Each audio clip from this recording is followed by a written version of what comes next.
I'm here with Jason Whaitiri, who is standing in the Hastings District Council Takitimu Māori Ward by-election. Kia ora, Jason, and thanks for joining me. Oh, cool, Andrew. Good to be here.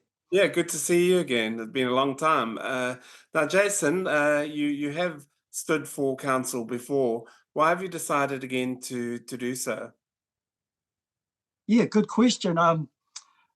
Actually, I was talking to my wife and we found out about the two seats that are up, the Hiratanga Ward, which I have run in, and the Takitumu Ward. And I probably had no inkling to actually run again. And my wife just said, well, why don't you give it a go? I went, oh, I was quite surprised. And like I said, Andrew, and then I asked my mum. Yeah, my mum's one of my two biggest supporters is my wife and my mum. Yes. And my mum goes, how many times is this, Jason? I said, I think it's 4. But they said, give it a crack. And here I am, Andrew. Yeah, because it's quite a family affair as well. I mean, obviously, we know you, Meka Whaitiri's brother, the former Ikaro Rafferty MP, but you're actually running against your cousin, Heather Ta'o Skipworth, in this by-election. Yeah. We've had a long relationship, me and Heather, especially through sports. When I was playing rugby for Clive, she was there. I worked with her husband Wayne at Silverfern Farms. So, and I was probably me and my wife for when Wayne was with us to do the first Iron Māori.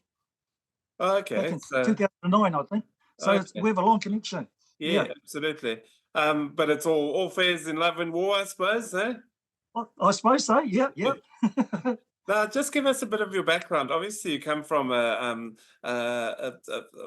well-known Hawke's Bay family. Obviously, your mother was the model behind Pānia of the Reef and that, and your sister and your father was very well regarded in the Whakatū community as well. Tell us a bit about your background and how your involvement in the community and that. Yeah, well, obviously, my dad, my late father, he inspired me at what he did for our community. I suppose for the last maybe 20 years, I've been involved in different organisations. Probably cutting my teeth in terms of governance. I did 2 terms. I did 6 years as a parent representative at the Clive School, primary school. And then my wife said, oh, you had enough, get out of there. And then when my daughter started at Hastings Girls, the elections came up. And someone asked me, would you put your name in? There was two seats going then. And I was fortunate to put my name in, and then I did 4 years there as well, Andrew.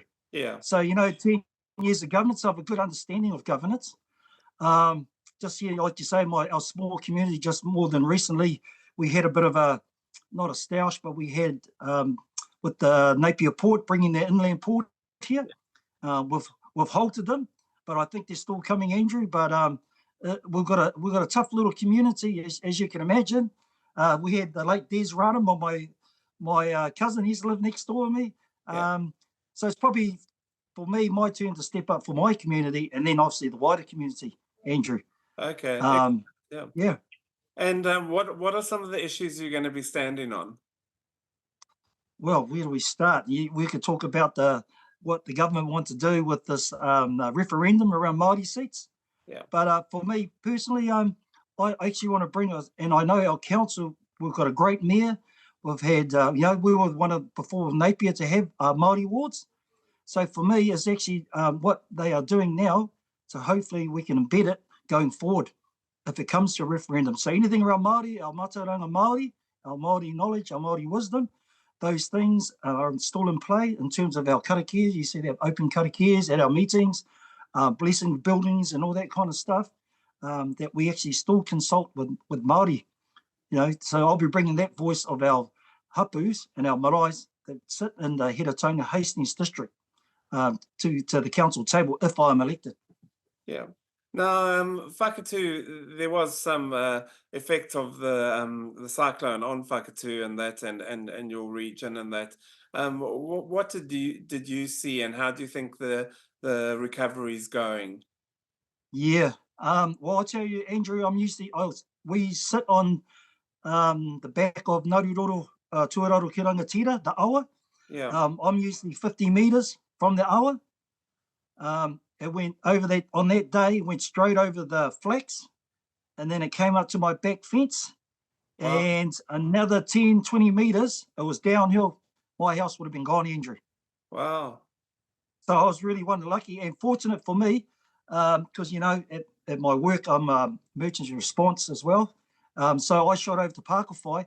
Now, knowing that we had no communication, had no power, I could see the Parkify from this side. The water was just getting under the bridge. You could see the trees almost hitting the bridge, and the stockbank on our side, on the Farnham Road side, was probably about 2 meters from going over the bank. So I went to Koiupātiki, where my marae is, and told all my whānau that you have to go, because if that breaches, you can imagine, Andrew, it would have just wiped out there, would have jumped into Naroro. I'm no expert. I'm pretty sure it would have just gone out to maybe out to Clive. So we're one of the fortunate ones. And how do you think the regional council and the Hastings District Council have handled the recovery? Well, the report came out. For me, there was actually a regional council guy. I saw his truck looking at the river and said nothing to us. Yeah. That was a bit disappointing, but I know there was obviously no communications, no power. It's, when you hear the report, I think they could have done better, especially around, I'm not just saying communications, but there were warning signs that people were actually telling them before, we had friends in Estelle. I had whānau in Omahu and Fernhill, but we didn't know what was going on. We only knew what was, and for me, even just to get out of Whakatū, Andrew, I couldn't go Parkify, I couldn't go Napier. I went to look at Black Bridge at Home Warner. That was very high. Karamu was, we couldn't go through the Karamu stream because that was blocked off. My only exit for my family and our community was Napier Road to Havelock. So at the end of the day, some people, if they're not coming, you've got to have your own plan. Yeah. And that was my plan. Yeah, absolutely. And now you standing for council at a time when there's tremendous debt. I mean, Hastings District Council is sitting with $400 million debt, of which they're paying $16 million a year in interest alone. The council is going to meet to decide whether or not to propose a 25% rates increase, average rates increase. I mean, that's a pretty big number. What do you have to say, and what would you do as a councillor to try and reduce the debt? And as a ratepayer for nearly 30 years, I understand every penny counts. But in saying that, they would have had to make some tough decisions, Andrew, because a lot of people don't actually know how big the Hastings district is. How big and what area it takes in.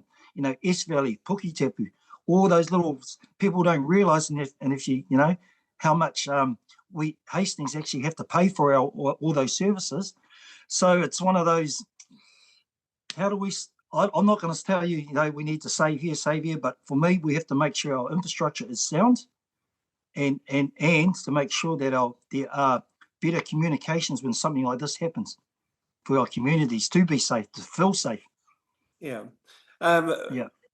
Obviously, council, there's a lot of bureaucracy around it, and that. Have you ever been to a council meeting, and how would you try and reduce that bureaucracy? Yeah, well, when I first ran, Andrew, I ran with Baden Barber. Yeah. And what's his name? Just slipped me. He's still in there.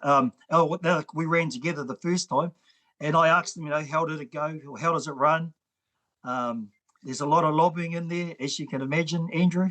Yeah. But there's some tough decisions you have to make. Yeah. How do I cut through that? Well, obviously you have to be at the table first. You have to work with who's around the table. Yeah. To get some decisions for not only your community but for the wider community. So for me, it'll be who's around the table, and just having or conversations with them, and we all represent different communities. To get those views from our community at the table, where we can make decisions that will, that we as a council, or if as a council can make So keeping everyone in the loop, if that makes sense, Andrew. And Yeah. how would you rate the council in terms of the job they've done so far with Sandra Hazelhurst as mayor? Yep, actually, I've known Sandra for a while. Big supporter of our community in Whakatū. I reckon she's done a great job in terms of looking after our Māori communities. So anything Māori, she's there at our marae, at our hapu, and I take my hat off. And obviously driving when we went to Māori wards, she was one of the biggest drivers. So I don't know, Andrew, is she running again? Yeah. Have you heard? Sorry? Is she running again? Well, she's still got a bit of term to. Yeah.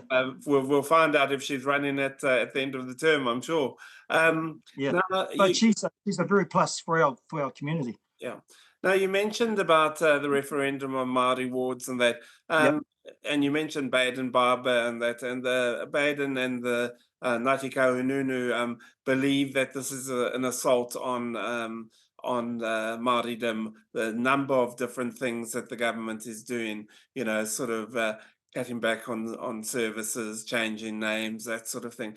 Do you view it as that? What they decided to do, you know, obviously when they formed their government, and then what they've said they're going to do, they've done. As you can see at Waitangi, I went to Ngāruaia when the Kingitanga called the hui iwi first one, just to see where Māoridom was sitting. We have been challenged, Andrew, and I really believe this is an opportunity for Māori to come together collectively to actually really voice our opinions. Yeah, it's just for instance, the Māori wards, you know, for me, you know, each council that have them, that's the elected members have they review that. Our elected members, you know, said, yeah, we'll have Māori wards. And now they're saying, oh no, you have to go back to a referendum, which is going to cost us ratepayers money to have a referendum, Andrew, you know what I mean? Yeah. So they're trying to saving cost at 1 minute, and then they're saying we've got to have this. I just don't want them to undo all the goodwill. It is what it's partnership with Māori and non-Māori, Andrew. Yeah. Now, obviously, a number of years ago, there was an attempt to amalgamate the Hawke's Bay councils, and obviously it failed. Do you think, in the light of the pressure that councils are facing, that amalgamation should be looked at again? Yeah, funny you say that, Andrew. I went to the debate at Napier Boys. I don't know if you remember that. Yes. And I actually thought it was a really good debate. Yeah. And you could obviously see the signs that were put up around the orchards and that about amalgamation and that. I actually thought it was a really robust, and I thought, oh, I'm Hastings. You know, I thought it was we put up a really good argument in terms of doing similar things and like resource for house building instead of having one and 8 different.